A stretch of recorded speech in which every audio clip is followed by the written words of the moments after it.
Assalamualaikum warahmatullahi wabarakatuh. Perkenalkan, nama saya Sarena Andri, BP 1710931019.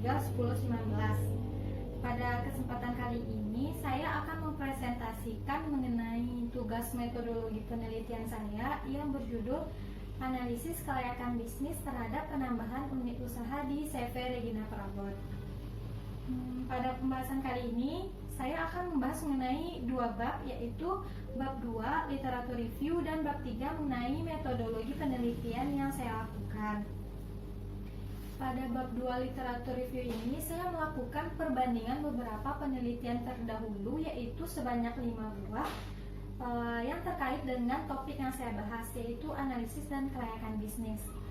Untuk penelitian yang pertama dilakukan oleh Alfiah pada tahun 2015, di mana tujuan penelitiannya adalah untuk mengetahui tingkat kelayakan investasi pada usaha home industry coklat Chelsea. Pada penelitian yang dilakukan ini, metodologi penelitiannya itu menilai dari aspek finansial dan aspek non-finansialnya, di mana aspek non-finansial dia menilai dari aspek pasar, teknis, produksi, organisasi, dan manajemen. Serta aspek finansialnya dia menilai dari net present value, payback period, internal rate of return, dan profitability index. Hasil kesimpulan menunjukkan bahwa home industry yang dia teliti ini layak untuk didirikan karena telah memenuhi kategori yang dia nilai. Selanjutnya, untuk penelitian yang dilakukan oleh Lestari pada tahun 2019, tujuannya adalah melakukan analisis kelayakan usaha Lestari Catering ini dari aspek finansial dan non-finansialnya, di mana aspek non-finansial dia menilai dari aspek hukum, sosial, ekonomi, pasar, lingkungan, dan manajemen. Kemudian finansialnya dia nilai dari net present value, PI, PBT, IRR, dan average rate of return. Hasilnya juga menunjukkan bahwa usaha Lestari Catering ini layak untuk didirikan. Lanjut kepada penelitian dilakukan oleh peneliti yang ketiga, yaitu Jahrizal dan Setiawan pada tahun 2017. Jahrizal dan Setiawan pada tahun 2017 ini memiliki tujuan dalam penelitiannya, yaitu untuk mengetahui bagaimana kelayakan pengembangan industri mebel mahakarya di Kecamatan Kampar. Metode yang digunakan hanya sebatas metode dalam aspek finansial saja, yaitu dia menilai dengan NPV, benefit ratio, dan internal rate of return. Hasilnya juga menunjukkan bahwa industri mebel mahakarya di Kecamatan Kampar ini layak untuk didirikan.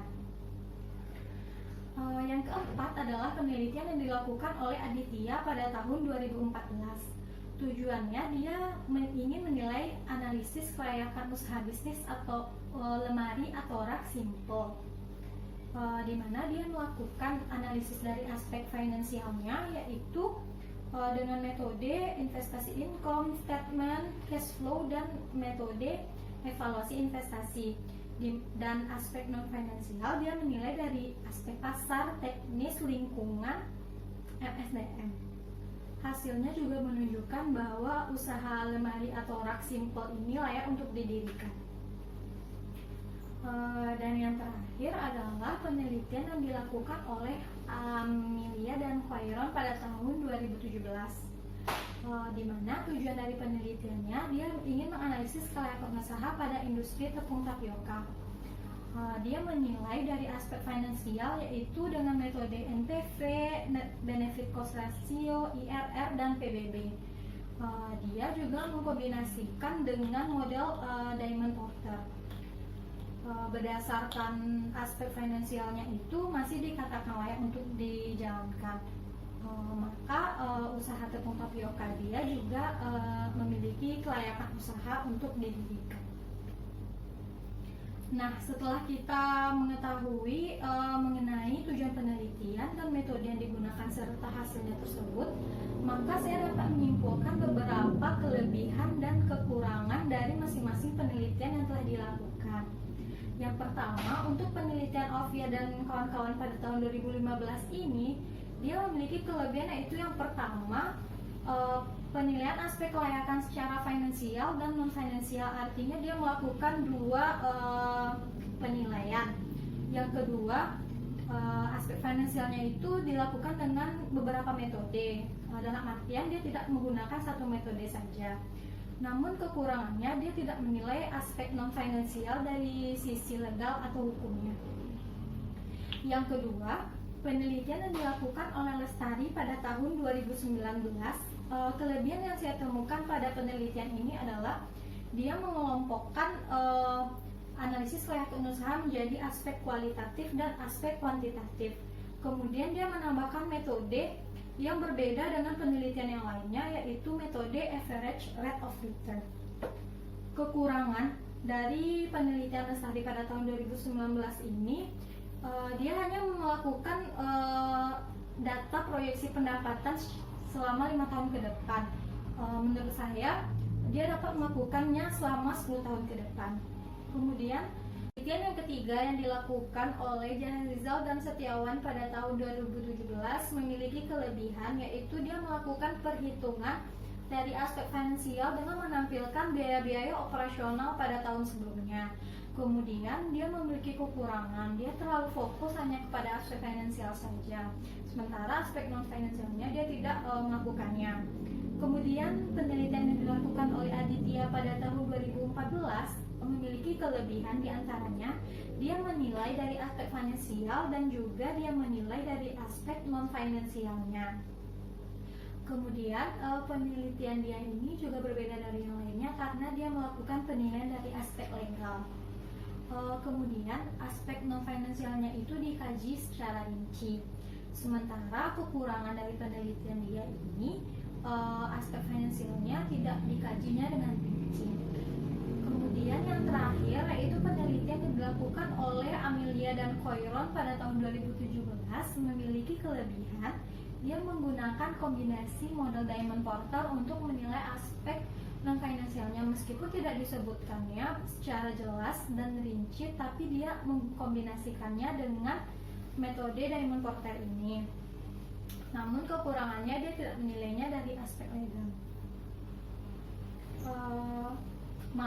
Setelah kita mengetahui kelebihan dan kekurangan dari beberapa hasil penelitian terdahulu yang telah dibahas tersebut, maka kesimpulan secara umum dari literatur review tersebut adalah yang pertama, secara keseluruhan penilaian aspek kelayakan bisnis itu pasti menilai dari aspek finansial dan aspek non finansial. Yang kedua, beberapa metode aspek finansial itu bisa digunakan NPV, IRR, PBP, benefit cost ratio, PI, dan average rate return.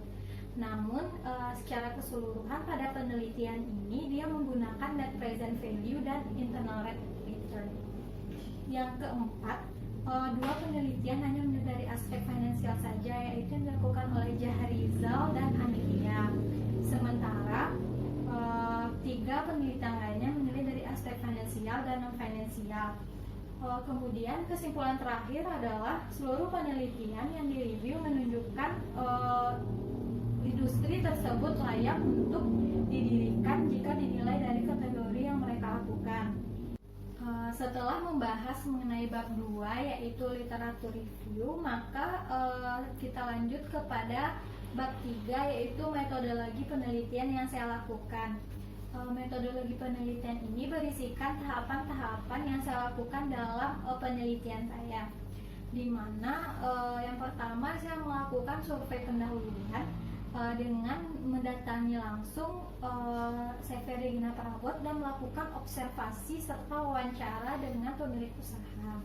Selanjutnya saya melakukan studi literatur dengan teknik kepustakaan, di mana saya membaca referensi-referensi seperti jurnal, buku, e-book, dan lain-lainnya yang terkait dengan topik saya, baik itu merupakan aspek finansial, metodenya apa saja, kemudian aspek non finansial seperti aspek pasar, aspek teknis, lingkungan, SDM, organisasi, dan lain-lain sebagainya. Setelah itu saya melakukan identifikasi masalah, di mana identifikasi masalah ini saya peroleh pada saat saya melakukan wawancara dengan pemilik usaha CV Regina Prabot, di mana dia memiliki keinginan untuk menambah unit usahanya sebagai sebuah ide dalam pengembangan bisnisnya, namun dia ragu apakah ide tersebut nantinya akan mendatangkan manfaat yang lebih atau justru mendatangkan dampak negatif. Selanjutnya saya melakukan perumusan permasalahan, yaitu bagaimana analisis kelayakan usaha di CV Regina Prabot jika dinilai dari aspek pasar, finansial, teknis, dan lingkungan. Setelah itu saya melakukan pengumpulan data berupa data-data yang diperlukan seperti rincian data kebutuhan dana, biaya tenaga kerja, biaya operasional, biaya administrasi dan umum, biaya bahan baku produksi, dan data permintaan terhadap produk beberapa tahun terakhir. Setelah itu saya melakukan pengolahan data dengan membaginya kepada masing-masing aspek, di mana aspek pasar itu saya tinjau dari produknya, bagaimana pesaingnya, dan bagaimana analisis terhadap 4P-nya. Lalu yang kedua, penilaian dari aspek teknis, terdiri atas lokasinya, bagaimana jumlah bahan bakunya, peralatan produksi, dan proses produksi yang dilakukan. Kemudian yang ketiga, melakukan aspek lingkungan, bagaimana pengaruh dari pendirian usaha ini nantinya terhadap masyarakat sekitar di CV Regina Prabot ini. Kemudian yang terakhir, melakukan penilaian dari aspek finansial, di mana saya menggunakan metode net present value, internal rate of return, payback period, dan profitability index. Setelah melakukan pengolahan data, maka tahapan selanjutnya saya melakukan analisis terhadap pengolahan data tersebut. Apabila setelah dilakukan analisis, maka kita akan dapat masuk ke bagian penutup dengan menarik kesimpulan dari keseluruhan penelitian yang dilakukan dan memberikan saran. Mungkin sekian presentasi yang dapat saya sampaikan. Mohon maaf apabila ada kesalahan. Assalamualaikum warahmatullahi wabarakatuh.